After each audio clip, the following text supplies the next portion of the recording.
विकास या विनाश, खुदी सड़कों ने बढ़ाई रतनपुर में परेशानी। रतनपुर अमृत मिशन 2.0 के तहत चल रहे काम अब राहत नहीं बल्कि आफत बनते जा रहे हैं। 78 करोड़ का प्रोजेक्ट, लेकिन शहर की सड़कें गड्ढों में तब्दील हो चुकी है। देखिए ये खास रिपोर्ट। ये तस्वीरें रतनपुर नगर की है, जहां अमृत मिशन 2.0 के तहत चल रहा काम अब लोगों के लिए मुसीबत बन चुका है। शहर के लगभग हर वार्ड में सड़कों के बीचों बीच 3 फीट तक खोद दिया गया। नतीजा, आवागमन ठप, एम्बुलेंस तक समय पर नहीं पहुंच पा रही और हादसों का खतरा दिन ब दिन बढ़ता जा रहा है। स्थानीय लोगों का आरोप है कि खुदाई के बाद सड़क की मरम्मत नहीं की जा रही, जिससे छोटे बड़े हादसे रोज हो रहे हैं। इतना ही नहीं, बिना प्रशिक्षित मजदूरों से काम कराया जा रहा है और सुरक्षा मानकों की खुलेआम अनदेखी की जा रही है। न बैरिकेडिंग, न ही चेतावनी संकेतक, और खुदाई के दौरान घरों की पाइपलाइन तक तोड़ी जा रही है। नालियां और पानी की व्यवस्था पूरी तरह अस्त व्यस्त हो चुकी है।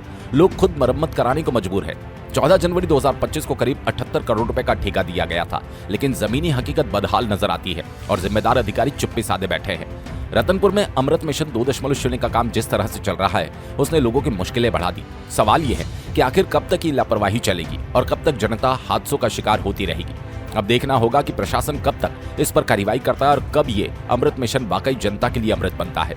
आज अपने वार्ड क्रमांक 4 में मैंने सुबह निकला तो देखा कि यहाँ पर पाइपलाइन का काम चल रहा है, जो जलवर्धन योजना की तहत है, लेकिन यहाँ अनियमितता बरती जा रही है। ठेकेदार संपर्क करने पे खाली फ़ोन से बात होती है।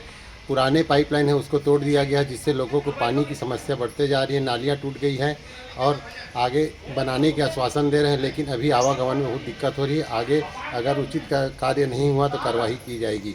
धन्यवाद। आप सभी जानते हैं कि रतनपुर जो है धार्मिक और पौराणिक नगरी रही है।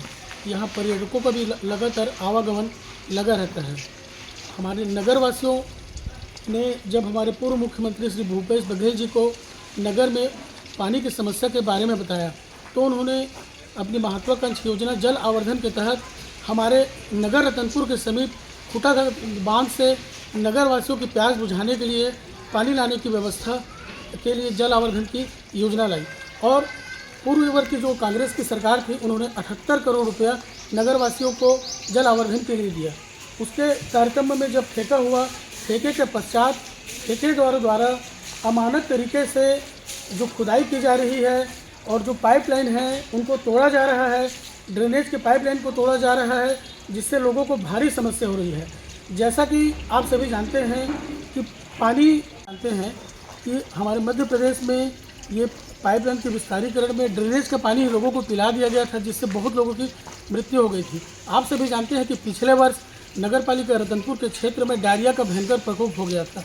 तो मुझे ये लगता है कि आने वाले समय में वो जो प्रकोप है फिर से दोहराया जा सकता है। और जो ठेकेदार है, उसके कर्मचारी हैं, ये लोग उदासीन हैं। उनको अगर मैं एक जनप्रतिनिधि हूँ, मैं फ़ोन करता हूँ तो उनका ये बोलना रहता है कि मैं टेंडर के हिसाब से काम करूँगा, जनप्रतिनिधि या नगर पालिका परिषद के कहने पे मैं काम नहीं करूँगा।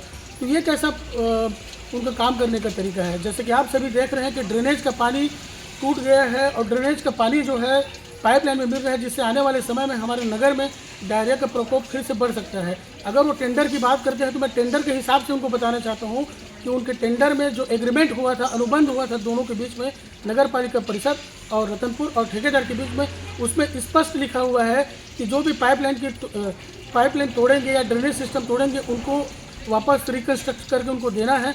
साथ ही साथ आवागमन के साधन के लिए जो सड़कें खुदाई की गई है, उसको सही तरीके से भराव करना है। मैं आप सबसे यही निवेदन करूंगा कि आवाज़ उठाइए, और अगर इस पर जल्द से जल्द कार्रवाई नहीं होगी तो हम लोग कलेक्टर को और हमारे माननीय मुख्यमंत्री जी को ज्ञापन सौंपेंगे, ताकि इन लोग के ऊपर कड़ी से कड़ी कार्रवाई हो।